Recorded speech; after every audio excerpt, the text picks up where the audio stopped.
பூசணிக்காயில் சட்னியா? எப்படி இருக்கும்?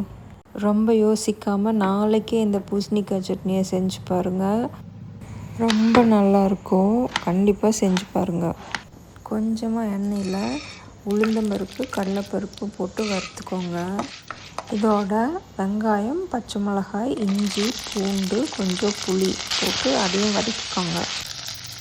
கட் பண்ணி வச்சுருந்த பூசணிக்காய் போட்ட உடனே ஸ்டவ் ஆஃப் பண்ணிடுங்க. இதோட உப்பு, கொத்தமல்லி இலை, கொஞ்சமாக தேங்காய் போட்டு ஆறுனதும் அரைச்சி எடுத்துக்கோங்க. கடுகு, கருவேப்பிலை, வரமிளகாய் போட்டு தாளித்து விட்டிங்கன்னா டிஃப்ரெண்ட்டான பூசணிக்காய் சட்னி ரெடி.